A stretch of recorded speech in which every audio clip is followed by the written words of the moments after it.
Due to the obscene and ridiculous nature of this podcast, listener discretion is strongly advised.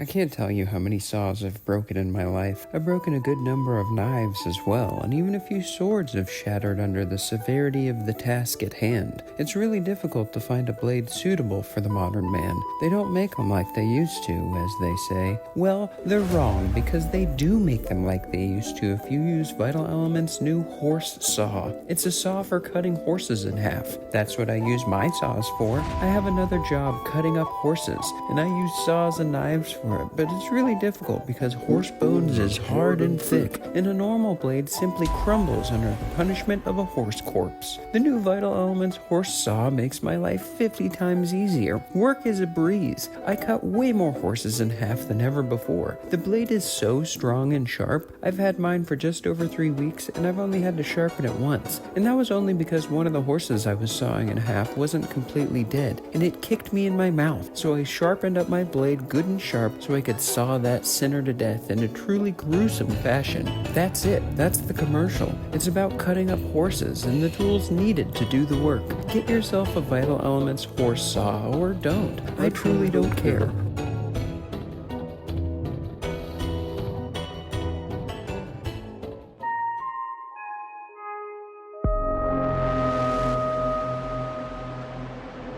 Secret Society of Fly Tires.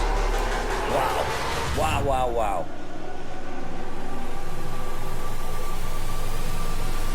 Secret Society of Fly Tigers? What in the fuck is that?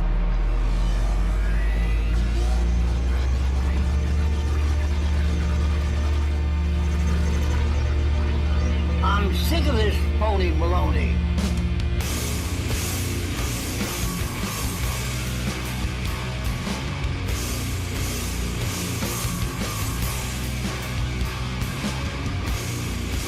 The Secret Society of Fly Tires,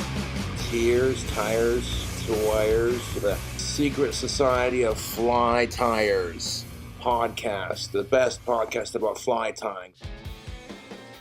Fine, I'll spend some time on what is supposed to be the focus of this podcast and talk about fly tying in this episode. The show is called Secret Society of Fly Tires after all, and I've been leaning more into the Secret Society part of that lately, I guess. At least I did in episode 43 with Derek from Low Water Guide Service. What do you expect from a true freak? Today, I have my new friend Mitch Albers from Mitch's Fly Bench on the program, and we're talking Sculpins. Not conspiracy theories. Sculpin flies are a pattern every fly angler has at least tried to catch a fish with, I'm assuming. Trout hate them. Fly tyers love them. Or maybe we're supposed to hate them too because they eat the eggs of other fish we're trying to catch. They're just trying to score a cheap meal and survive. Do we hate every bird that eats fish? No. Save that hate for the killer whales. They eat way more fish, and I just found out that they also like to wear salmon as hats. I'm not making that up. Studies have apparently shown that orcas have a dark sense of humor on top of their murderous tendencies. They will put a bloody salmon carcass on their heads and then urge their friends to look at them and presumably laugh. I'd probably laugh myself, so maybe that's the one endearing quality those panda bear-ass whales have. Anyways, Sculpins and Mitch. A match, the hatch, made in heaven. That was corny, but I'm keeping it because my name is Little Corn Pudding, and this is my show where I do what I want only. Have you ever had a dream that you want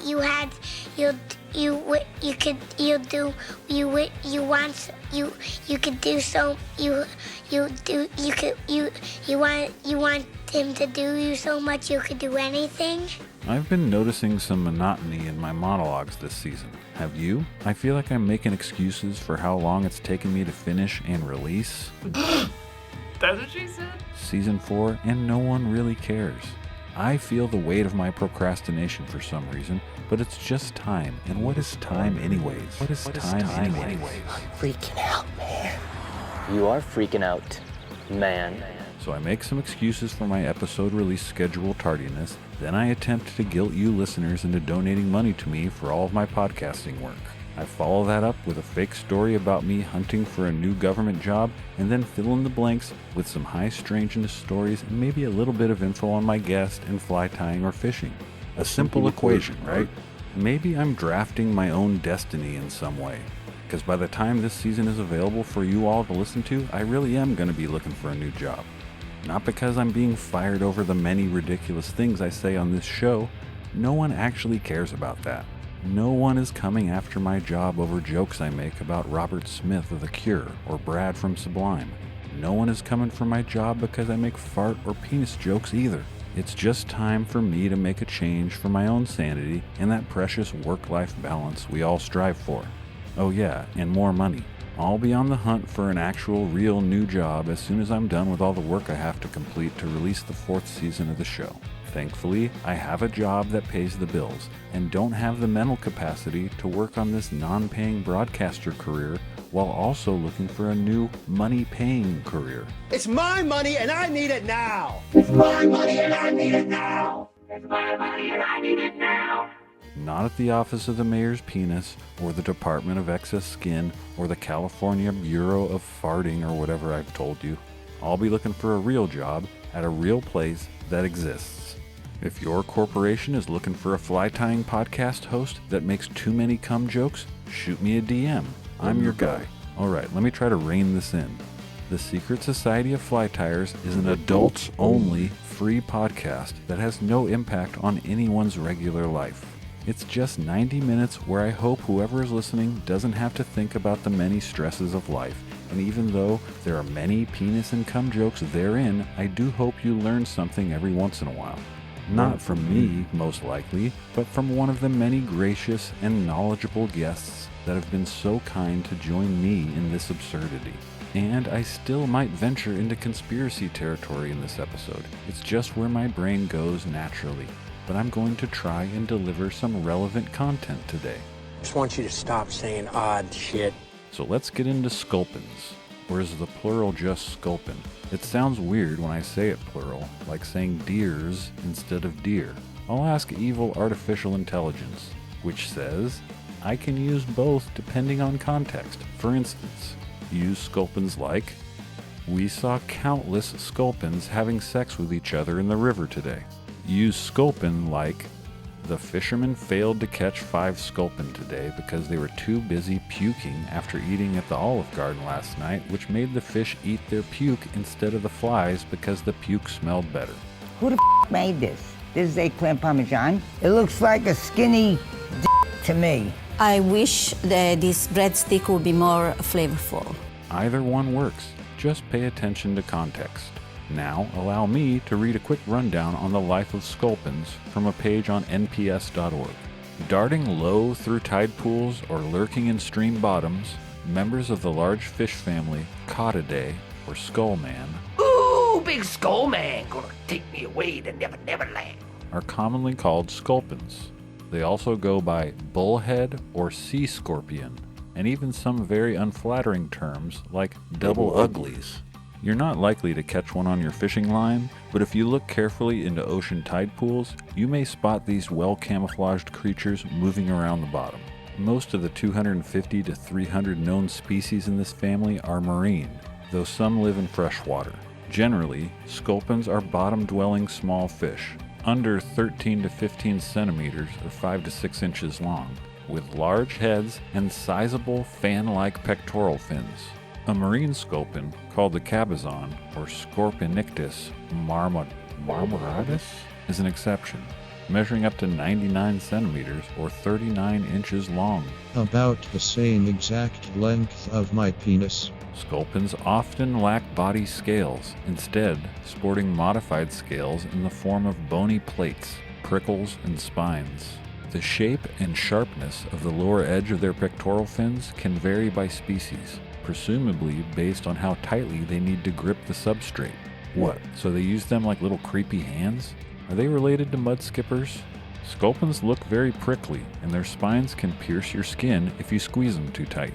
They are well camouflaged with mottled, muted colors that match the habitat in which they lurk. Some Sculpin have a moderate ability to change their color to match a new environment. Sculpins live in both marine and freshwater habitats of North America, Europe, and Asia, with just a few marine species in the southern hemisphere. Most abundant in the North Pacific, they tend to frequent shallow water and tide pools. In North American cold water streams, they overlap the same habitat as trout and salmon, including small headwater streams, lakes, and rocky areas of lowland rivers. Freshwater sculpins typically spend the day hiding under streambed objects and then feed at night, feeding on small invertebrates, especially aquatic insect larvae. They eat small crustaceans and worms as well, and their big mouths can fit an occasional fish. In upstream habitats, sculpin may eat salmonoid eggs. That's where the trout hate comes in. Some sculpins, like the tide pool sculpin, Oligochatus, Maculus? Oh, fucking no. Share an unusual ability with other fish around the world that regularly find themselves in low oxygen conditions. They can breathe air. I will ask again, are these weirdos related to mud skippers? Your fantasies can't ever be quenched, can they? What will you learn? Google is telling me that mud skippers are in the goby family and sculpin are not. They just both breathe air and use their hands to get around like the little creeps that they are. Low oxygen can occur in tide pools at night when plants have stopped photosynthesizing or when low tide drains the pool of water. In general, amphibious fish breathe air either through their gills, which are typically larger and thicker than purely aquatic species, or through their skin, which is called cutaneous respiration. How about some fun facts? Some sculpins are able to compress their skull bones to fit inside small spaces, like a rat or a spider. Despite the unflattering names given to sculpin by some people, at least one beer label sports a sculpin-like image and title. That would be the Ballast Point Sculpin IPA that isn't a Guinness beer, so I shan't be drinking it. Sculpins differ from many other bony fishes because they lack a swim bladder. A swim bladder is a gas-filled sac that a fish can expand or deflate to control its buoyancy in the water column. Lack of a swim bladder fits the sculpin's bottom-dwelling habits. Not one fun or sexy fact about sculpin genitals or sculpin cum. Sorry, folks. NPS.org doesn't go into that kind of detail. They assume I will take over from there. But I'm not going to talk about their genitals. I spent a whole episode in that world already. Please excuse this brief interruption from one of our many sponsors. Horse penises. We know.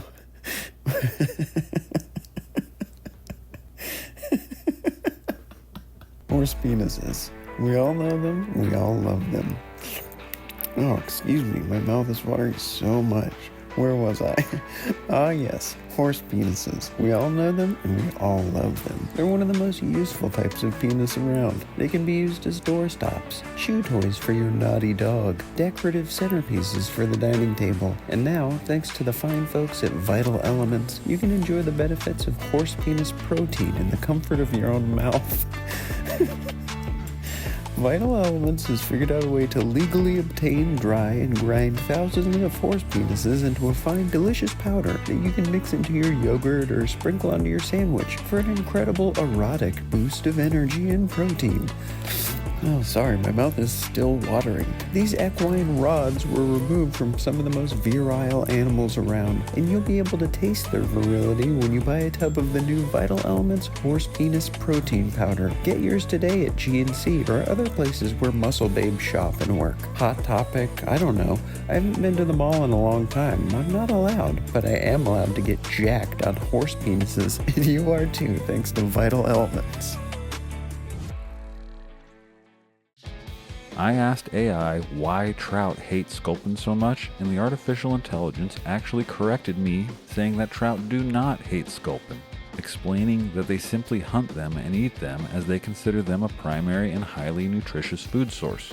Unlike orca, trout do not wear their prey as a hat at any time for any reason, no matter which of their friends is looking at them. Sculpin also compete with trout for food as they feed on similar insects and other aquatic invertebrates.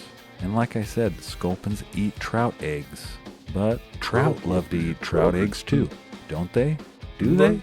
How do I know what to believe or trust? I guess I appreciate AI for not pushing any type of hate when prompted, as we know there's too much of that in general all over the earth right now. But I think their actions call for it this time. Some sculpin also have venomous spines, but only the saltwater variety, so most trout don't have to worry about those. I actually saw my first sculpin over the summer in my favorite tide pool in Southern California. I've tied and tried to fool many fish using sculpins I've created at the vise, but had yet to see one in the wild with my own eyes until just a few months ago. There are many sculpin patterns out there to choose from if you don't want to freestyle one yourself. Or you could use one of those patterns as a starting point and customize it to your liking. To rattle off a few, we got the Sculpzilla, the Slump Buster, the Classic Muddler Minnow, the Drunken Disorderly, that one was named after my listeners, the Headbanger, some of my personal favorites come from Jerry French, the Disco Sculpin, the WMD Sculpin, and his Summer Sculpin. And I can't forget Jonathan Farmer's Kryptonite Sculpin. Trevor Kovich has a great video on YouTube of him tying a sculpin pattern too. That's just a handful, and there are tons. Like I said, an easy pattern to customize just a little bit to make it feel unique for you. Farmer's Kryptonite Sculpin is a great example as it's just a few materials. I dig that one because it's tied on a longer shank hook and you pop a bead in the middle for some weight that also acts like a little prop for your materials in front of it, like the Telltale Gill Flare. I'll link to as many tying videos on those patterns as I can in the show notes. And I chose this topic with Mitch because he ties up some great sculpins himself. If you cruise over to his Etsy store, you'll see the Butcher, which looks like a tasty sculpin if I've ever seen one. And he ties custom requests too, so pay the man and ask him to tie you up something cool. In his own words, Mitch says that he ties custom flies for everything from migratory salmon and steelhead to bass and everything in between. Just shoot him a DM if you have an idea for a custom order or if there's a specific pattern you want tied in a certain way. It looks like he started a YouTube channel not too long ago where you can watch him tie the Sculpin Sass, the Sculpin Something, or the Nightcrawler, or a Foam Popper, or the Sleech, or some other things. Subscribe and like today. That's what you're supposed to do with YouTube videos. Go do it for him. Do it for me on my videos too while you're at it. I will never monetize them, but your validation still matters to me. Mitch is out in Minnesota, a place with one of my favorite regional accents. I love a regional American accent, and Minnesota and Baltimore might have the best ones. So we got a trooper pull someone over. We got a shooting. These folks drive by. There's a high-speed pursuit. Ends here, and then this execution type deal. Yeah. And I tell you what, from his footprint, he looks like a big fella. But does Minnesota have sculpin? They sure do. By they, I mean the state, and 2 species of sculpin can be found there. They have the mottled sculpin and the slimy sculpin. Who named it the slimy sculpin?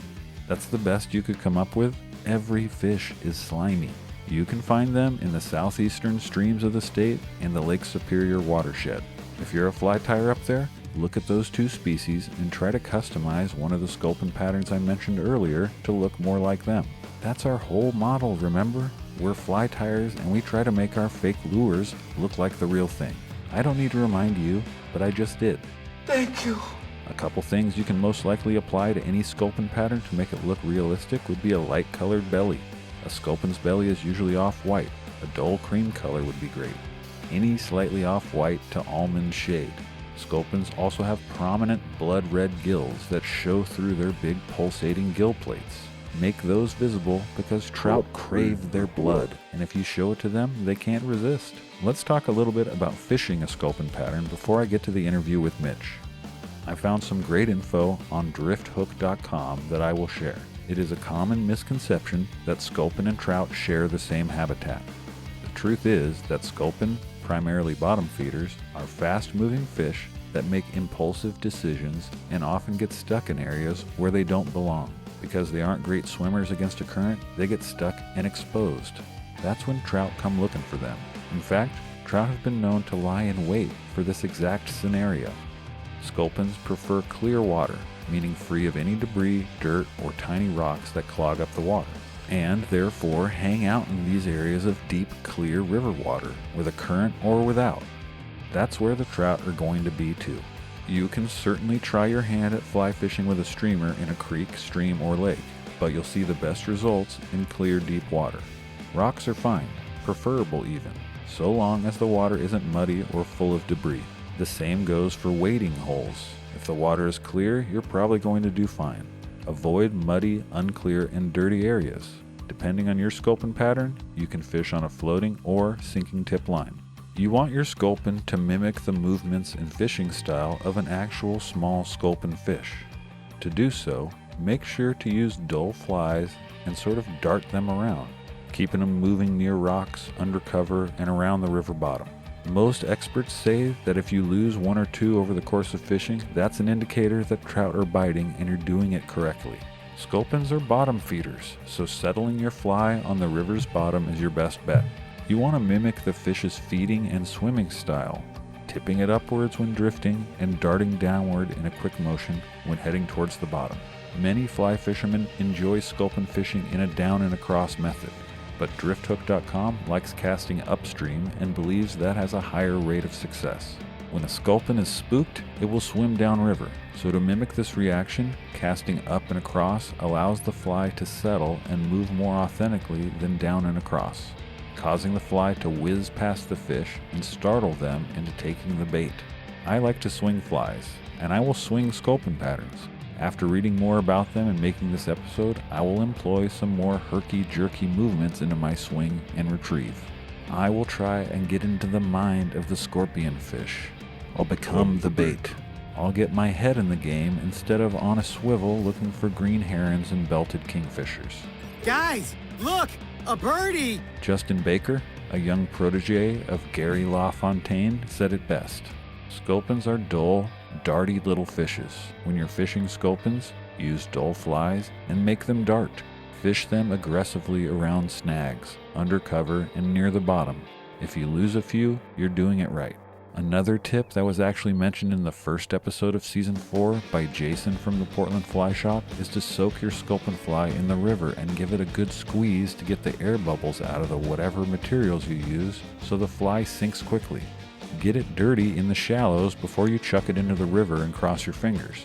Doing these things will increase your luck, and I need all the luck I can get. So how did I do? I basically dedicated my whole monologue to the topic at hand, the wily, jerky, spiny, and sometimes venomous sculpin. It sort of feels wrong, so I'll probably dive into some weirdness or conspiracy stuff after the interview with Mitch. But see, I can be a regular fly fishing podcast host if I really try. Now, please enjoy the chat I had with my new buddy Mitch Albers from Mitch's Fly Bench. I had a great time getting to know him, even if I was really scared because he looked like a horned demon for most of the interview because he was sitting in front of a set of horns that were mounted on the wall behind him. He isn't really a demon. He's a great young fly tyer out of Minnesota. Here's the two of us talking about sculpins and other stuff. Hey, Mitch! How's it going? What's up, dude? Not much. It's a crazy storm just came through here not too long ago. It was super windy. Huh. Where are you? I'm in Minnesota, Okay. just west of the Twin Cities. You're getting different. We got 100-degree temps out here in Northern California right now, so we're in wildly different climates here. Yeah, that is nuts. Well, man, nice to meet you virtually today. You as well. Thanks for carving out some time to chat on Absolutely. Zoom, you know? Yeah, I've listened to a couple episodes in the cool. past and enjoyed what I've heard. So thank you. When you asked, I was pleasantly surprised, honestly. Cool. Right on, man. Yeah. I would say most of the guests that I have on haven't heard the show at all yet. And sometimes I think that's a good thing. I don't know. I kind of like going in without any expectation, you know? Absolutely. But, it's going to be loose, man. I don't have any hard-hitting questions for you. We're talking about sculpins, right? And you tie some pretty cool ones. And I've been tying some. I like tying sculpins. And I've been wanting to do a sculpin show. And this is the one, man. You drew the lucky number out of the hat. Well, hopefully I can provide some info that no worries. I don't even have that many sculpin related questions for you. Oh, to be totally honest. I'll save that stuff for the show. Well, we'll get into sculpins too, but just to start with the basics, you already answered that you're in Minnesota, but how'd you get there? You born and raised? Born and raised in Minnesota, yep. Stayed down in the Twin Cities most of my childhood, and then I went to school up in Duluth along the North Shores of Lake Superior. Cool. So that's kind of how I fell in love with fly fishing and steelheading. Nice. Nice. Yeah, I've yet to make it out that way for steelhead, and I really want to. I gotta experience it at least once, you know. Absolutely. There's so much chatter between the coastal steelhead folks in the Midwest. Yeah, You know? the great debate and Yeah. all that. I don't really care about the debate, to be totally honest. I don't either. It's a passion and it's a fun thing to do, and it's kept me entertained and sane for the past few years. Yeah, man. I did an episode on kind of on the subject already earlier this season with Ken Myers on Lake Michigan and the tributaries and stuff. And we got into a little bit of that steelhead talk. But again, like it's not like I'm not super opinionated about it, man. So like I'm probably not the right person to argue or debate about that one with, you know. Yeah. So what do you consider your home water up there? So the North Shore has a lot of smaller tributaries. Okay. Typically, if we're just talking swinging flies, it doesn't have a ton of great swing water. Luckily, on the Wisconsin side of northern Wisconsin is the Brule River, which is about 40-ish minutes away from Duluth, which is where I went to school. So that is where I primarily learned how to swing flies, and I spent probably too much time during my college career. Still fish it a bunch over there? Yeah. Yeah, I'm in the city, so it's, 2.5, 3 hour drive. So I don't get to any water? Not any water, just the Brule, where Okay. I prefer to fish. So right on.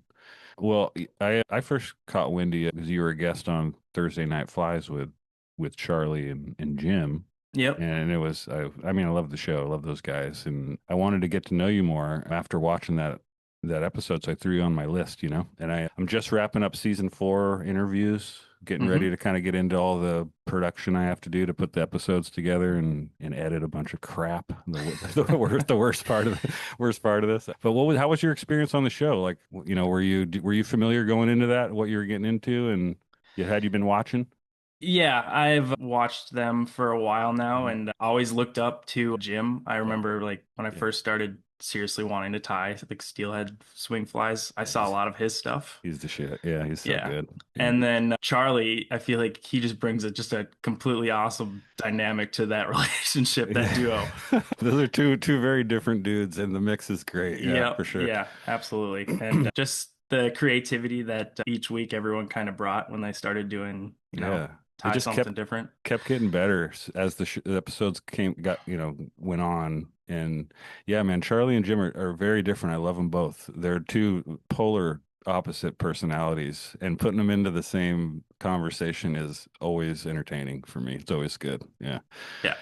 And Jim is such a good tire, man. There's so many videos of his that I watch like over and over and over again, and like pick up little things, and highly recommend. I know everybody listening is probably very familiar, but pull up the Caddisfly shop, YouTube, or go to Jim's Instagram. And Charlie's a great tire too. He's just not posting every day flies he ties like Jim does. And Jim's obviously been a pro for so long doing it, Yeah, I recognize Jim, like, I don't know how many fly tying videos I've watched, but from the start, I feel like I saw a lot of his stuff and just didn't put the piece of the puzzle together. But I think, he's just put out so much awesome stuff over the years. It's pretty cool to have, had that connection with them. Yeah, so he's such a sweetheart too, man. It's awesome. So when did you decide to open up an Etsy shop and start selling your own stuff? One of my best college buddies that kind of got me into swinging flies, we'd always kind of toyed with the idea of it. We just sent, every night while we were in school, flies, pics back and forth. And I don't know what initially made me want to do it. I think just the thought of someone wanting to buy something that I made and have, that ultimate confidence to fish it is just so cool to me. Yeah. Yeah. I mean, it's so cool when you tie your own and you catch one. And I guess sending those out to a bunch of folks to do the same thing all over the place has to be cool for sure. Absolutely. I've never even contemplated doing something like that, just because I'm afraid.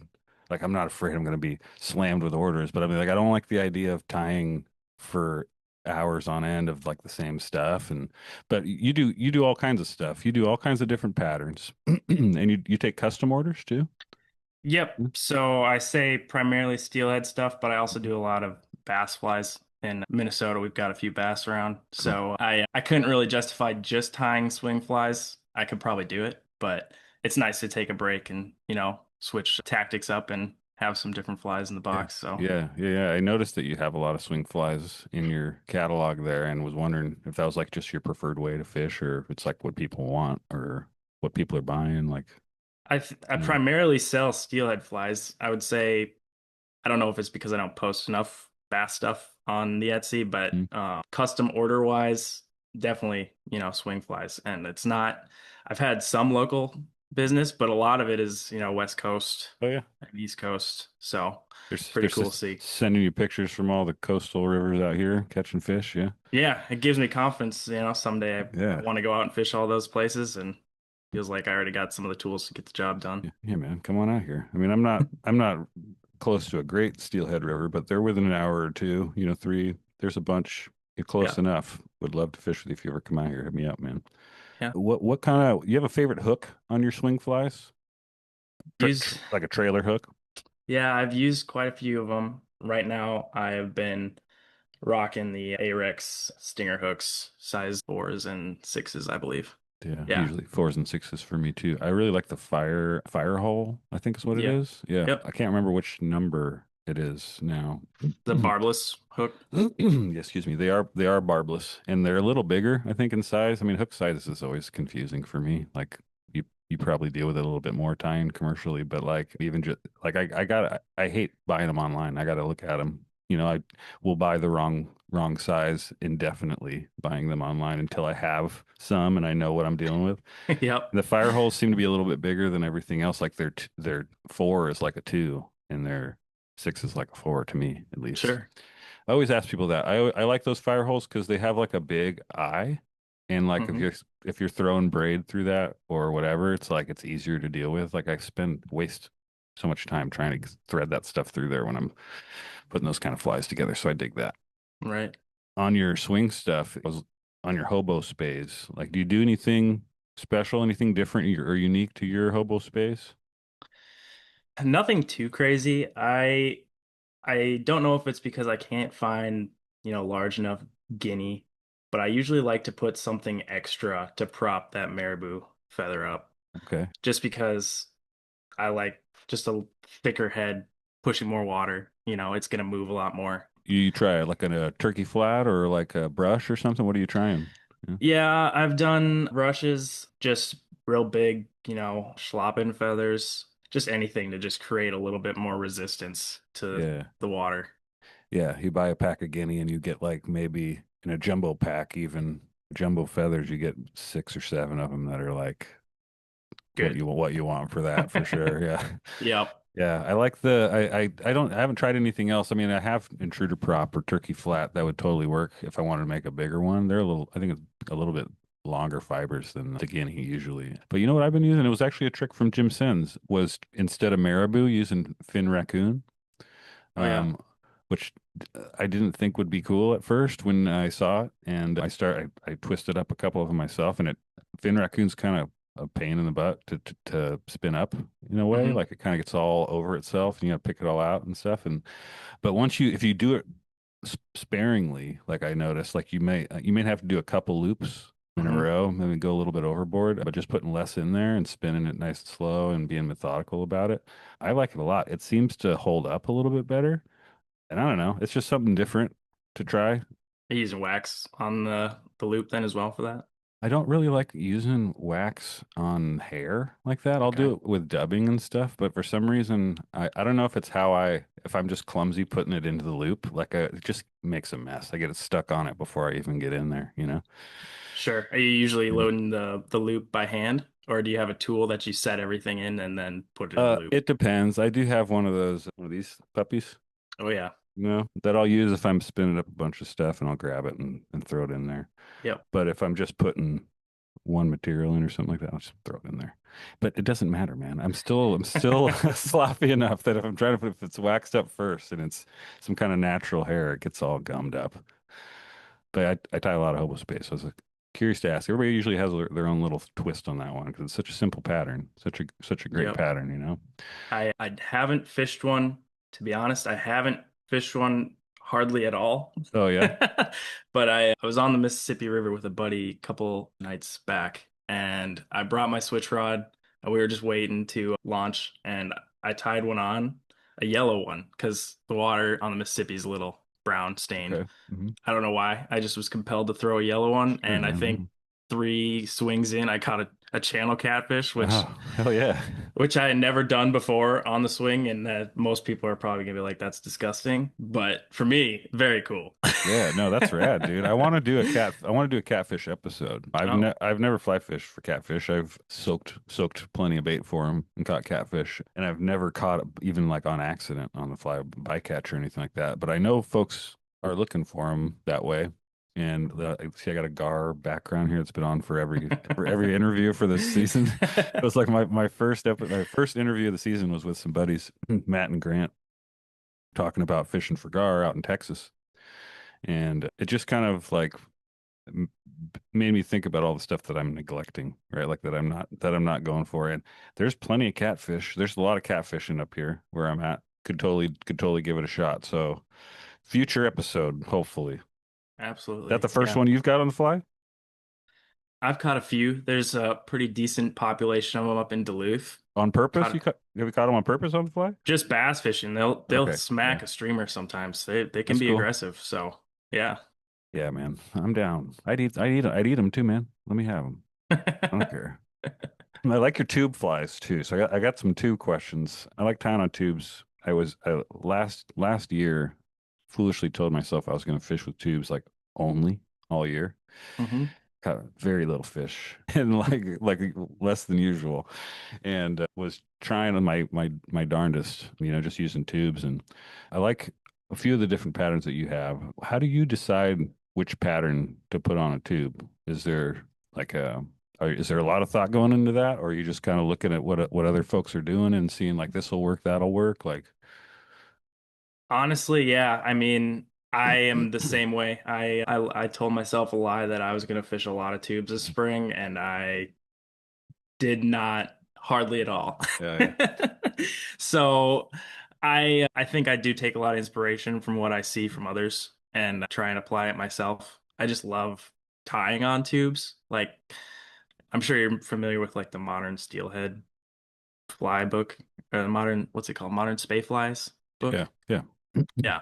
The Sylvanator, I have always looked at and been like, dang, that thing is. That's the one. Yeah. That's not like anything crazy special, but like I don't know, a couple nights ago I was at the desk and that is all I wanted to tie. Yeah.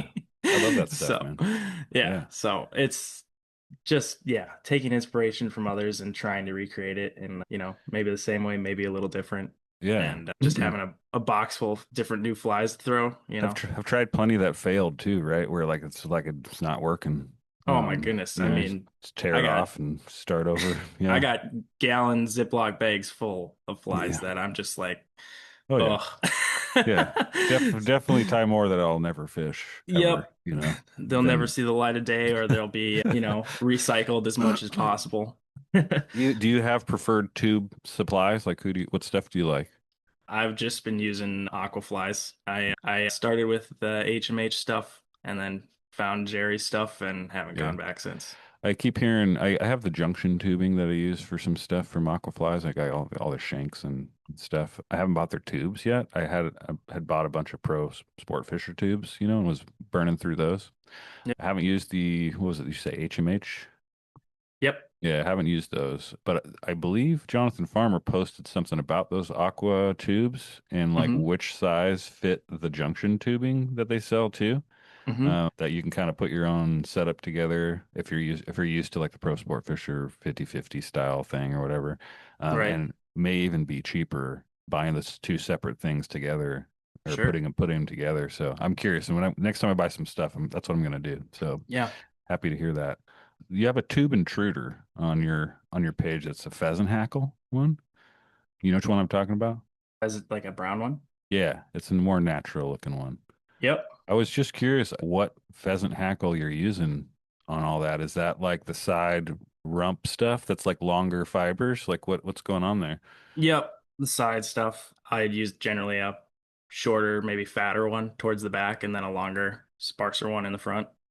Yep. Yeah, man, that's a good one. I think I actually used a few feathers, not just one, Yeah. just to create a little fuller, thicker look, Yeah, sculpin-y look. I'm trying to fish more natural colors on my home river. I've talked about it in previous episodes, but I've always used bright colors, steelheady stuff, and had less luck than other folks that I know, and they're all fishing more natural stuff. And so I'm kind of trying to default back to that. And that one looks really cool. I bought a full golden pheasant a few months back. Mm-hmm. It has a whole bunch of those like hiding under the wing. Sure. To pull off of that would be perfect. I might have to try and spin me up one like that. For the eyes on your tube flies and tube intruders, you have anything that you like there? That's kind of for me at least, been a little bit of a pain in the butt to find the ones that like sit nice. Yeah, I think I use mainly just brass dumbbell eyes. I think they're the medium size. Just regular style ones. Yep. Yeah. Nothing fancy. The rivers that I'm fishing aren't usually crazy deep. I'm not worried about getting super far on bottom dredging, so I don't need a large set of eyes or anything, and it's just a pain to cast once it gets pretty heavy and wet. For the same reason, I like the bead chain eyes on tubes. They just seem to stretch out further in the middle to where they sit on the side like that. So like whenever I'm putting eyes on tubes, I don't really want my tubes to be heavy either. Like I like fishing them as light as possible and all my weight's on the tip, Mm-hmm. And so the bead chain eyes play into that too. And I got like every color like not too long ago of bead chain eyes, so I'll use them up, Yep. Yeah. Amazon's a dangerous place. There's a lot of good that's deals true. on bead It's true. chain. On some of those things, dude, it's like bead chain, maybe a crystal flash. There'll be like a lot of like every color for, $25 or something like that. I'm down. Yeah. Down. Yeah. And just like I take a lot of inspiration from Straight's custom fly, Alex Bologna, and just watching, his previous live videos, there's a lot to be learned about how he weights tubes. Just such a deep rabbit hole you could dive down if you really wanted to figure out how to get deeper faster to just minimal weight and stuff. So I follow him, and I don't know why he hasn't been on my list yet, but I just added him. yeah, he'd be a good one to have on. Yeah. Let's see here. What I meant to ask you when we were talking about custom orders, like what's been like the weirdest or largest or wildest custom order that you've had to fill? Like any that made you go like, oh crap. I dabble in carp fishing, which a lot of people again would be like, that's nasty on the fly. Oh wait, man. Some dude in Montana, I'd hardly ever tie carp flies. He reached out, wanted a 30 fly count order of carp flies alone. I was like, I mean, sure. He told you like the pattern that he wanted you to tie, or no, he's just like, give me, 5 different patterns, a couple of each, and that was kind of just out of left field. But other than that, I don't know, nothing. I tie a lot of dirty hose, a lot of interesting color combos, I guess, for that. But for carp? No, I guess that's for custom orders. Yeah, sorry. But yeah, just cool colors. There's a guy that caught a fish in Oregon or Washington on like this orange and like grayish white dirty hoe. Just completely random color combo I tied up when I was bored one night, but it worked. Yeah, I bet. Pretty cool. It's Jerry French pattern, right? Correct. Yep. Yeah, I've tried it. I've tied some dirty hoe type of flies, like kind of in the vein of that, but I haven't ever gone out to get all the materials to do it correctly. Like I think at this point the only thing I don't have is like predator wrap, I think is in there, right? Yep. And that's one of those things where I know like I'm gonna want like every color, like when I get one, and they're not cheap, So like I've tried to use sub out other types of flash and whatever to try and do it, but it's been kind of a pattern that I haven't had great luck figuring out. Like I like a couple other Jerry's patterns and have had luck, but that one's been a little tricky for me for some reason to make it look good. Yeah, I don't know what. I think one day I was fishing one and just couldn't believe the movement that it had. Just that particular one I tied and thought was good at the time. And that just fueled the fire. I just, watched every Jerry video I could and just looked at every picture I could of the fly, and It's easily my favorite Is it? pattern to tie. That's cool. Yeah. Yeah, and yeah, I just love the ways you can customize it, and you don't need to tie it with all the exact materials he does. I swap out a lot of stuff sometimes. I'll throw a lot of angel hair or polar flash or just different kinds of flash in there just to change it up. Cool. But yeah. I'm a little intimidated to send the invite to Jerry French to interview him for the show for some reason. I have had nothing but amazing conversations from him. So Oh yeah, you've talked to him, yeah? Not in person, just over, Sure. online. Yeah. That's but cool. He's been nothing but super sincere. I've never met the guy. He invited me to go out and fish with him. I don't know how serious he was, but he was just like, I'd love to show you around my home waters, which would be amazing someday to actually get to do that. Well, maybe I'll finally drop him a note. That makes me feel a little bit less intimidated. I don't know why. He's just one of the big dudes, one of them, Are you familiar with Savage and Smith on YouTube? Yeah. I've seen them fishing with him too. Yeah. That looks like a fun trio. Yeah, for sure. Having fun. I mean, I say that, and I went in my first season of the show. I went right after Jonathan Farmer and April Vokey and like all these people that I were like big in the game, like right out the gate, right? And now that I've done it for like 3 or 4 years, I'm getting iffy, like asking people. I don't know why the change now, but whatever. The show's gotten weirder, so and more explicit. I don't know, dirtier, maybe. I don't like. Weird's good. Yeah, whatever. It is what it is, man. And now I second guess like who I'm asking. Let's see. I thought I had another. Oh, well, leading into some Sculpin stuff finally, because we're supposed to talk about Sculpin. One of Jerry French's patterns that I really love is his WMD Sculpin, and it's got a little dirty hoe in there a little bit, kind of the same style in a way, because it has like the flared gills from the rubber legs and stuff like that on the side, which kind of like is the same idea. And I had no problem doing that. I had the materials. I've been tying it. I love it. Another one of the Sculpin patterns that I really dig is Jonathan Farmer's Kryptonite Sculpin, which isn't tied with trailer. That's on just a standard hook with like a bead in the middle, right? Like for some weight in there. What are some of your favorites? What are some Sculpin patterns you dig?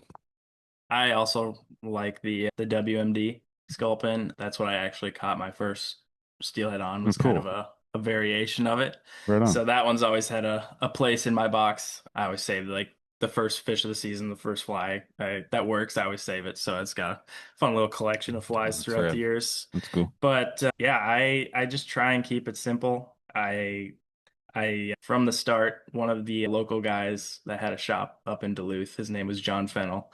He ran, I believe it was North Shore fly fishing shop up there. He always would say you needed the bright profile, you needed flash, and the third one, movement. So just from that, for Sculpin specifically, or any tie, just anything. But I just, I think for steelhead, you want to, whatever switch you need to flip for them to chase down your fly. I think those are good 3 to have. And it's kind of funny, earlier you said, you're using some of the brighter stuff and we're catching fish with more natural stuff. For this season, it was the complete opposite for me. I don't know if it was just the timing of it, but all the purples and pinks are working. Yeah. All the bright stuff that normally you'd just be like, I'm not tying that on. That's the stuff that was working. And it was pretty fun. For years, me and my buddy would just joke around and say, if it's not all over black, like there's no point in throwing it. So branching out a little bit, just trying to try new stuff, seeing it work is cool. I think my hang up with the bright colors started with before I was even fly fishing, like when I was still tossing bobbers and drifting jigs and stuff like that for steelhead, and the pink worm was a big deal. It was like the number one thing you had to have. And I'm like, oh, fucking steelhead love pink. I'm just going to tie pink all the time. It's like, it's all purple and pink, black and pink, blue and pink. I wish I lived in a place where that stuff worked better, because I tie a bunch and I love it. So I'm having fun tying natural stuff though. I'm more olives and browns and blacks and, whatever they want. Just give me some fish. That might just be it, like in the Midwest, we don't have ocean dwelling fish coming Mm. into our rivers. They're not seeing a bunch of stuff, squid like stuff. Yeah. So just sticking to what we thought looked natural, that's kind of what felt like what we should be confident in. Yeah, But yeah, for sure, just man. just the right conditions line up, and that stuff that you always catch fish on isn't catching fish. Just having a couple wild card flies in the Yeah. box can save the day. Yeah, I still keep a bright ass one in the box, like my daily box, if I take a 10 flies down to the river or something. Yeah. So back to eyes. Do you think that there is like how important do you think eye color is on a sculpin pattern? I hear a lot of people that are like all about red, like all about red eye on a sculpin. I just think, yeah, I mean, the color combo, I'm just such a freak about trying to make stuff that kind of works together. I think I've kind of taken a little bit of a different road and started tying some stuff that's just a little out of the ordinary, but just in the efforts of trying to create something that is visually appealing and works, like Yeah. just keeping it natural. I like red a lot, but in olive stuff, I'll throw yellow eyes on there a lot. Just something to be a little bit different, but still kind of blends in. Yeah, I mean, as a independent commercial tire, like you're tying for people, like right, like, and they need to attract the angler at that point, right? Like it's the fish is the second in line, right, for that sale, and we're all guilty of it, right? Like we pick the one that we think is most appealing to us, right? Like that's what gives us confidence. I have a hard time. I've talked to a couple of my guests about this too, about like color selection on fly, not just like what color for what day or what climate, whatever's happening in the environment that day, but just what looks good together, right? Like I have a hard time. I stick to the same stuff, and then when I feel like I want to branch out and do something else, I feel like it looks like shit. Like I don't know, I don't know where to go, right? So Yeah, I mean yeah. that's a cool thing and a strange thing tying for people, like obviously you want them to feel confident in it, but you also want them to catch a fish on it because otherwise they're not going to want to, support me and maybe buy some more flies. So Yeah. What's the hardest part about being an independent tire? Like they're trying to sell flies. I'll tell you the best part, I think, first is Okay, good.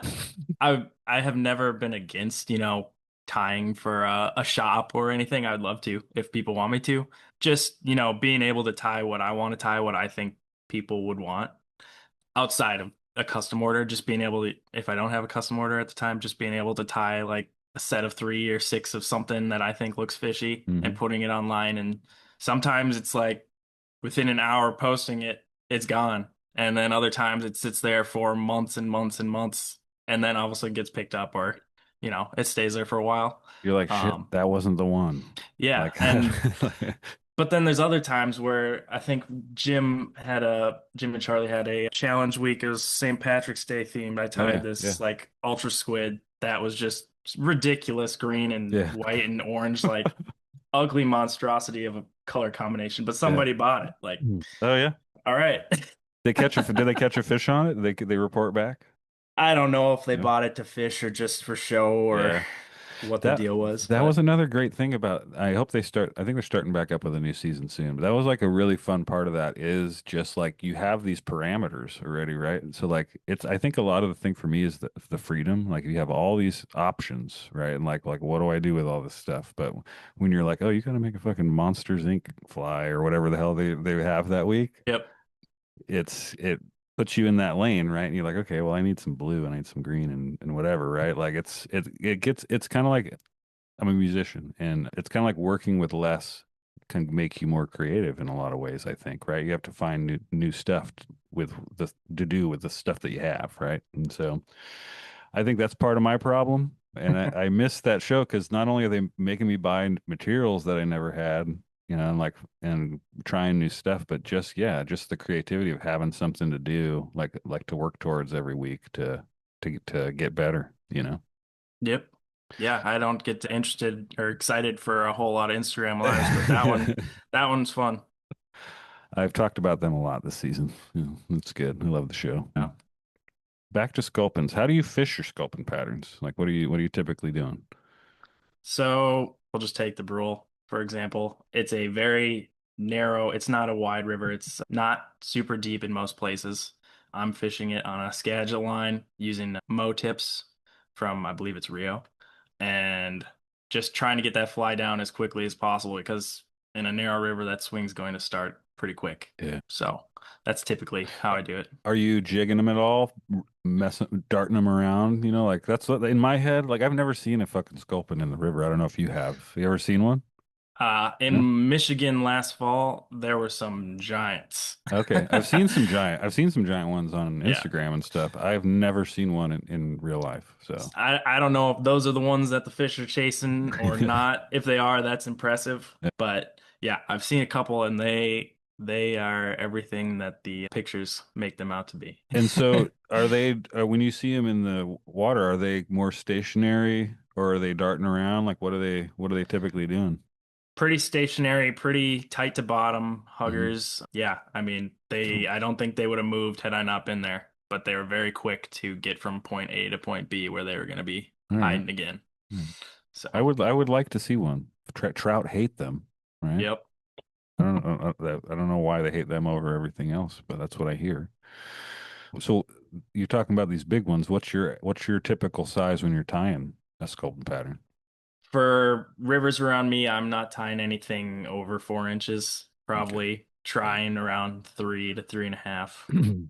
I kind of don't tie flies bigger than that in general. You know, I don't know.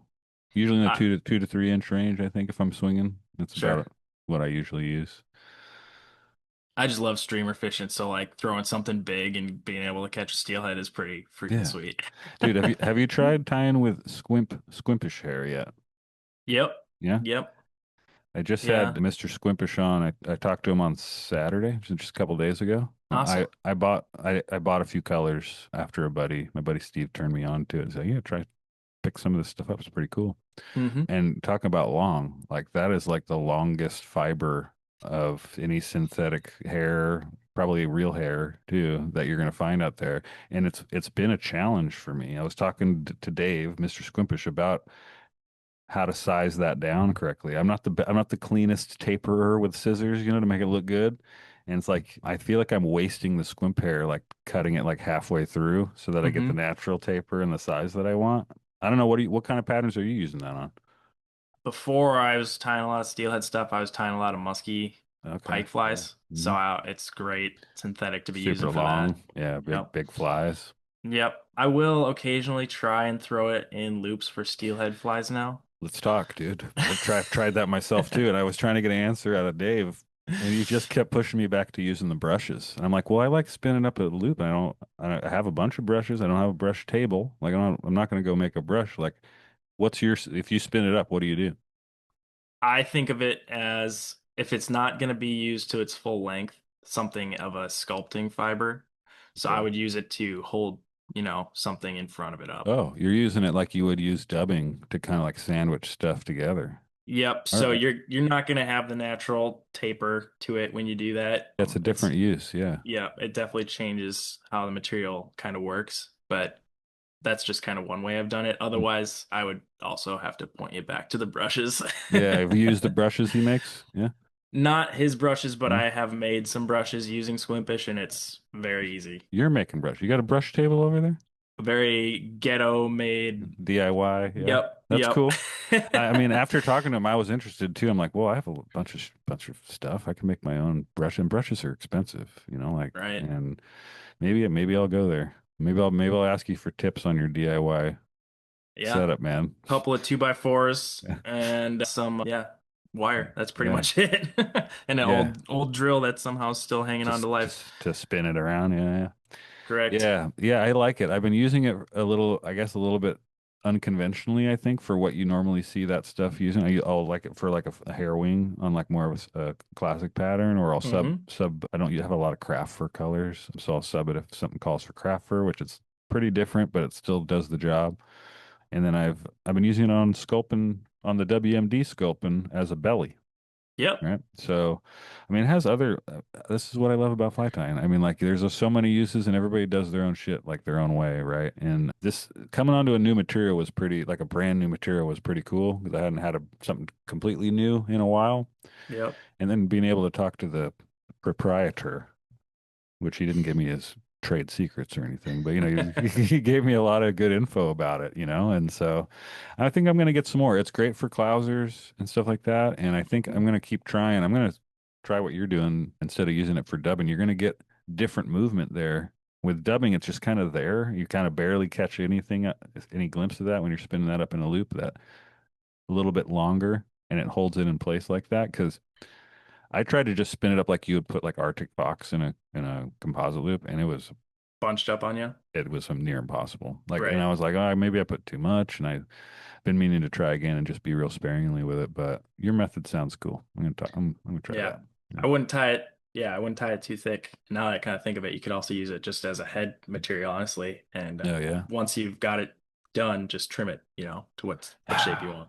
Bad at trimming it, man. I'm not very good at it. I don't know what it is. That's something I got to work on. So, talking materials, what do you think? What materials do you find yourself burning through the most with the patterns that you're tying for your shop? Lately it's been Montana's Dirty Bird dubbing. Oh yeah, I've never tried. I've never tried that stuff. It is awesome. I use for a lot of bass stuff. Nightmare Musky Flies has this synthetic wool called dredging wool, and I have put that on a couple steelhead flies. But that stuff takes in a lot of water and is just kind of annoying to cast on a switch rod. I'll throw it all day on a single hander for bass. But oh my gosh, I lost my train of thought. It's okay. It'll come back.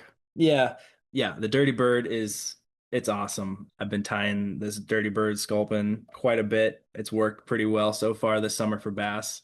I haven't been posting just because I've been fishing more than That's tying. good. It's a good thing. Yeah, it's been a nice little break, but I want to get back to Did I miss what that Dirty Bird dubbing is made of? Is it different? Is it like a long dubbing? Like what's up with it?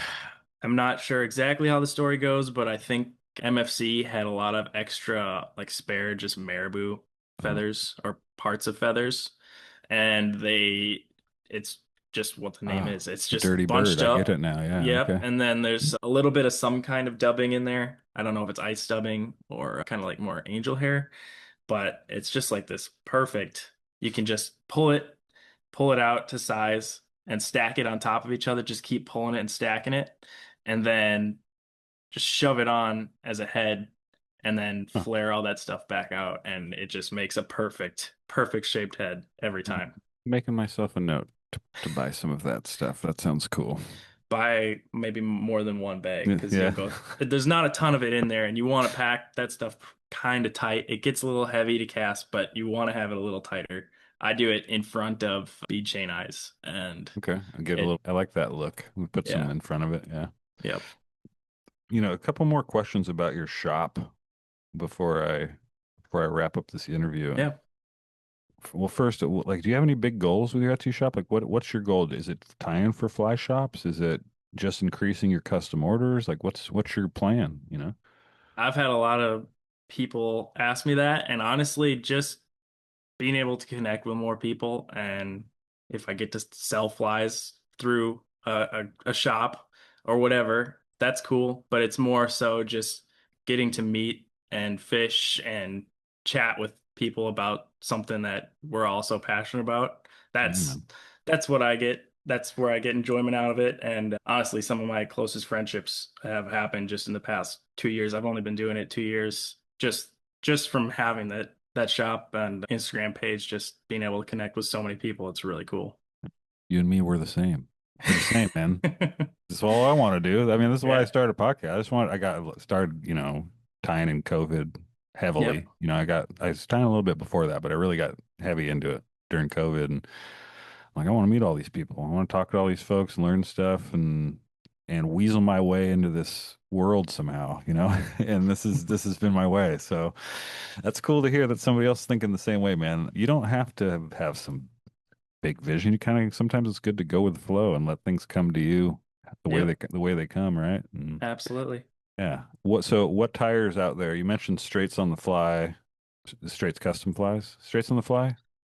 Straight custom fly. Yeah. Is that two different people? I feel like might be combining them, but It's Straights on the Fly, Straight's on custom the fly. flies, There and we that's go. Alex. It's the same below one. again. All right, it's all that in one.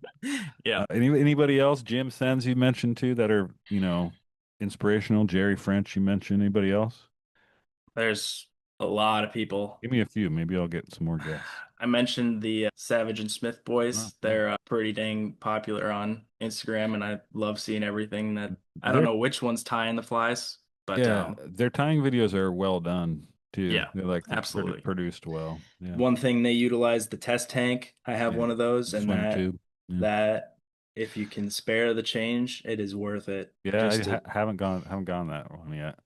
Just when it's cold outside and you don't want to go fish, it is the shortcut to knowing if your fly is going to make it into the box or it's going to be recycled. Sure. But yeah, those guys, someone I kind of started looking up to right away. He's a guy out of Michigan. His Instagram is Big Brad. I think his name's Harry in real life. He ties some incredibly cool intruders. Cool.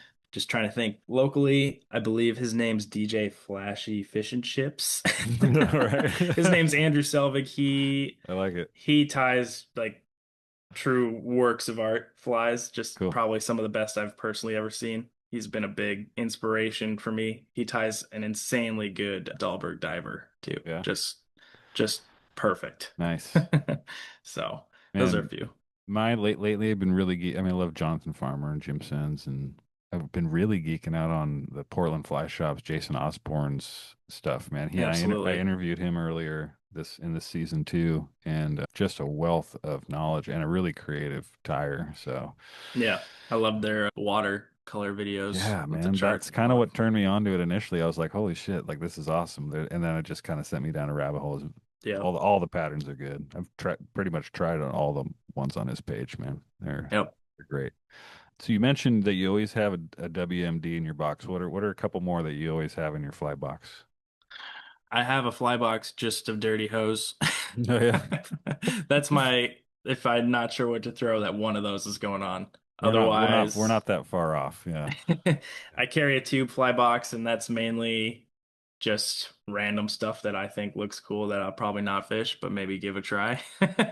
And then just custom patterns that I've kind of created. I don't really have a ton of names for them. Is the Butcher your pattern? Yep. That's a good one, man. I saw that one too. That's kind of Sculpin-y. I didn't even get to that. Yeah, that one's more of a bass fly. I suppose you could swing it. It's got kind of a trailer hook style. It's just got a B10S stinger, which I don't know if some people consider as a steelhead hook. I haven't really, but I know a lot of Midwest guys will. Who cares, man? Yeah. I say. But yeah, that one uses the Nightmare musky fly dredging wool. That one's a sweet little bass fly as well. Yeah, your steelhead Sculpins that you sell like two packs of on your Etsy. They're awesome flies, man. All the stuff that you post is great. Thank you very much. I highly encourage anybody who isn't tying their own, needs some flies, to go check it out and support independent fly tires. Pick up some good flies that'll catch you fish too. I have one question I always ask my guests to finish up these interviews, and I got to ask you if you've ever had a paranormal experience. Yes. Good. What is it? When I was young, this is the first house that I ever lived in. I don't know how old I was, and I don't know how true this is, but I still remember it. So it's gotta mean something. It's stuck in there, yeah. But I couldn't sleep. I just had this feeling that someone or something was in the room, and I cover my head as young kids do. And when I uncovered it, I swear there was a hand just floating above me. Any details about that hand? A human hand? What did it look like? Yeah, human hand. Yeah. I don't know why it stuck with me to this day, but it's That's just creepy. been in my head since You think about it all the time. I mean, there's a nightmare or two that I've from my childhood that I definitely still remember vividly. Yeah. The figure at your bed though is It's a common thing for a couple different scenarios, like the sleep paralysis thing. I don't know if you ever read it about how people will have sometimes somebody sitting on top of them, sometimes there's somebody above them or whatever. Sometimes it's a. I've had that. Yeah. Now that you mention that, I've had that happen more than once, like where you wake up, but you're not really awake. Somebody's there and then you wake up again. Yeah, you can't move. You're like, yeah. But to get even weirder, some folks that have had contact experiences with like non-human intelligence, or was what the fancy term is now, reporting hooded figures at the foot of their bed, right? That you can't see you can't see their face, and they impart some kind of knowledge to them, do weird things like just kind of prove that they have some sort of, supernatural abilities, like move them outside of the house without walking out of the room and things like that. So I don't want to scare you and think that you're having experiences with non-human intelligence, but I like anything weird like that, man. And that's weird enough just to have some disembodied hand. Yeah. You know? I was probably 4 or 5, so yeah, it was the creepiest You still remember thing I'd though. ever seen. Yeah, I still remember it. Man, this whole interview I've been distracted. I don't know if this is by design, but your horns behind you. It's got a nice bull behind you on the wall. Mm-hmm. It's perfectly lined up. Well done, Mitch. It was put there on purpose. Yeah. Well, dude, thank you so much for sitting on Zoom with me on a Monday. Absolutely. On a Monday. I know we probably just worked our regular day jobs, and we would like to just relax and stuff. This is relaxing. Talking fishing's relaxing. Yeah, man, for sure. But I'll keep in touch with you. It takes me a while to put these together, and I will keep you posted. I've probably got some questions I'm going to follow up with you about, and like things that I may have forgotten to write down. I made a bunch of notes. Cool. But yeah, man, thank you so much, dude. It's been a pleasure. Absolutely. Yeah. Thanks so much for having me. Thanks, Mitch. I appreciate you joining me on the podcast and for sending me some stickers and a handful of awesome flies to swing. Did I mention that Mitch ties up a great dirty hoe? It's true. He sent me one. For some reason, I struggle with that pattern, even though it's pretty leechy and all. The leech. Mitch does not. Follow him on Instagram. Follow him on YouTube. Check out his Etsy store. All these links are in my show notes, as usual, along with a bunch of links to watch people tie sculpin patterns that I like. There will be at least 3 videos of Jerry French in there because everything he ties is awesome. I should probably buckle down and prepare to interview Jerry someday. He's one of those guys that has been a little intimidating to reach out to for some reason, like I explained to Mitch in the interview. But he's on my list for season 5, and I will try to make it happen. I just need to be on my A game if I have a guest like Jerry on. Not like I don't need to be on my A game for other guests that I've had on. I'm not trying to slight anyone. How dare you! How dare you! But when you invite a legendary, innovative fly tyer to be interviewed, you don't want to act like a fool. I've done that plenty of times on this show. I feel like I ask every guest at least one really stupid question. Season 4 is winding down now. Just a few episodes left before I go away for a while again and dream up another 24 hours of content. Who else besides Jerry French is on my wish list for season 5? I'm gonna shoot big. I want to interview Jerry. I want to interview Kelly Gallup. I want to have Mario from Taco Fly Company back on to talk about the Middle Fork Feather River. I want to talk to Charlie from Charlie's Fly Box. I want to interview David Gravette. I want to talk to Jay Johnson from Bahio Sunglasses and Fishing with Jay and Geo Bass. I'm a big Dodger fan, and outfielder Andre Ethier is a fly angler, so he's on my list now. So is the guitar player Pete Adams from Baroness. That's just a small portion of my wish list for next season. If you have any recommendations for future guests or topics, please send me a DM. Sometimes I even listen to those recommendations and they turn into guests on the show, like Ken Myers and Derek Rivchin. So anyhow, I spent the entire monologue talking about sculpin and sculpin patterns and how to fish them, and I was a good fly tying podcast boy for once. But the episode is almost over now, and I found one interesting piece of high strangeness that was totally new to me that I feel like sharing before I wrap this one up. The state of Minnesota has a handful of good high strangeness tales and cryptid stories. There's the Lake Pepin water monster, referred to as Peppy, the Minnesota Iceman, the Wendigo, the Great Lakes Merman, the underwater panther they call Mishi Peshu. There's also the Hairy Man of Vergas Trail, which is oddly specific. It's just a hairy guy that hangs out on one specific trail. If he's so weird, just don't walk that trail. There's lots of Sasquatch sightings from the area over the years too. But how many of you have heard of the Minnesota deer woman? I'm not making this up. I feel like I have to say that a lot now due to how many times I've made things up out of thin air on this show. In fact, I was just trading emails with my pal the Worm. Hey everybody. And we agreed that if our job was to make stupid things up all day, we'd be millionaires. The Johnson & Johnson of making up dumb stories. But the more I think about it, that is what we both do in our free time, and it doesn't make us any money at all.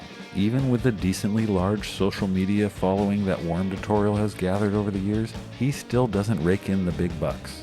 And there are 200 of you that listen to this dumb show, and it never results in any money. And that's just fine. Anyways. There's a mystery out there. Have you ever felt like you were being watched? The elders call her Daktiwao, dear woman. One look in her eye, you're turned into pure lust. The deer woman is a shape-shifting spirit found in Native American folklore, particularly among the Anishinaabe and other Plains tribes. She is known for her dual form, sometimes appearing as a stunningly beautiful woman, and at other times revealing her true nature with the legs or features of a deer. The deer woman is both alluring and dangerous, her presence invoking themes of temptation, revenge, and the consequences of moral failure. She typically appears as a seductive and very horny woman with long dark hair and captivating eyes, drawing men towards her with her heaving breasts, her perfectly supple rump, and otherworldly beauty. However, her deer-like legs and hooves betray her true form. The deer woman serves as a cautionary tale, warning of the dangers of infidelity, lust, and failing to honor women. In the stories, she often appears to unfaithful or morally corrupt men, luring them away from safety into secluded areas. Once alone, she reveals her deer-like form and either attacks or leaves them lost and disoriented in the wilderness. I'd bet most of you have seen deer attack people or dogs or a coyote or something online by now, and it's actually kind of terrifying. They go apeshit and just start stomping around with their long gangly legs and do some serious damage. If the deer woman is seducing these unfaithful and very horny men, there's a good chance this deer lady is stomping out their dicks and balls. From the story, it sounds like she tricks them into taking their junk out before she reveals that she is actually half deer, or part deer. What parts are they talking about, I wonder? Are they leaving something out? Is she like a Pan character or a centaur type thing? Or is she more like a furry that you'd find at an anime convention? Okay, if I read on, it actually explains that part. I forgot to mention that I found this on a website called thievesriver.com. Sightings of the deer woman are most commonly reported near forests, rural roads, and quiet clearings, usually at dusk or nightfall. Those who claim to have seen her describe a strange, enchanting woman standing by the roadside, only for her lower half to be revealed as that of a deer when approached more closely. So these horny, cheating men are enticed by the heaving bosom and fail to notice that waist down is all deer body? Do I need to get into what deer vaginas look like? Someone told me they have a cloaca like birds do, but I'm not going to look that up to confirm.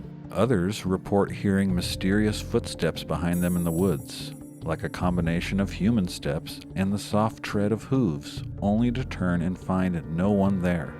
While many consider these tales to be folklore, believers regard them as warnings from the deer woman herself, reminding all who pass through her domain to tread carefully, both literally and morally. So there you go. I was able to end a very informative episode about Sculpin with the kind of content that I truly crave, so I feel good. I hope you do too. And guess what? My recommendation to end this episode is actually fishing related this time too. It's actually some content from one of my interview targets for Season 5. It's Fishing with Jay, a YouTube series from Jay Johnson and Bahio Sunglasses. I first came across Jay as part of the GeoBass crew. I loved that short-lived YouTube series. I'll recommend that too if you haven't seen it yet. I believe some of the episodes are still available out there on the internet. I'll try to link to them in the show notes. But Jay and a group of like-minded dudes set out across the world to catch bass on the fly in all sorts of exotic locations. Fishing with Jay isn't as prolific in worldly travels, but it's just as entertaining. There's a handful of videos documenting the build-out of Jay's short bus touring vehicle, and he drives that thing all over the country fishing with his pals. He might stop in downtown Austin for some bass, or the shark bite capital of the world, New Smyrna Beach, for some saltwater species. He even went out to Pyramid Lake to look for Lahontan cutthroats. He'll fish for trout, or snook, or grouper, or big old jacks. Everything in between. Jay is just one of those dudes that you see on video and want to be friends with. He goes on adventures that we all want to go on. And holy shit, he follows the Secret Society of Fly Tires Instagram. How did I miss that? I've seen him like a post or two that I've made, but I didn't think he actually followed. That makes me feel like I've actually done something right over the last few seasons. So maybe he'll hear this. Either way, it gives me a better chance of getting him on the show now because he might actually see a DM that I send him. Cool. That's a nice bow to put on this episode, so I will end right there. If you don't follow Jay Rockfish on Instagram or Bahio Sunglasses on YouTube, you should. Watch Fishing with Jay and be envious of his travels and the giant fish he catches and get inspired to go out there and do the same yourself. Thanks for listening, everybody. Goodbye.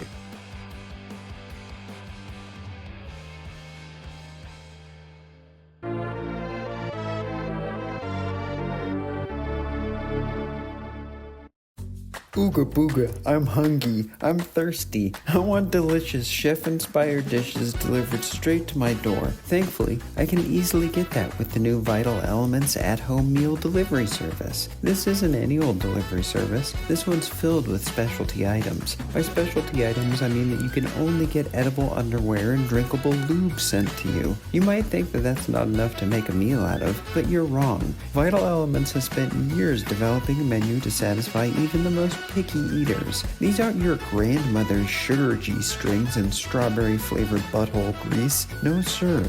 These flavors are new and innovative and adult and refined. We've got edible thongs that taste like wasabi and mackerel, Nashville hot chicken, Szechuan peppercorn shrimp, and deviled eggs. After you hork down a few pairs of underwear, you can wash it all down with potable personal lubricants that taste exactly like sausage gravy, sweet relish, pickled onions, clam juice, and horsey sauce. You know, the sauce from Arby's. Vital Elements has partnered with Arby's to make sexual lubricant that tastes like horsey sauce. Can you believe that? Well, you better believe it or I'll kill you. Go to www.savoryedibleunderweardeliveryservice.com/suckmydick and get 1% off of all of your orders over 500 pairs or more. Shipping is free, and these babies come packed in ice or packed in warming sleeves, so you can eat them hot or cold. The choice is yours. Choose wisely with Vital Elements edible underwear and drinkable lube delivery meals today. Please note that this is not a real advertisement, and the company, brand, entity, or product mentioned in the preceding ad in no way endorses, agrees with, or knows about this podcast.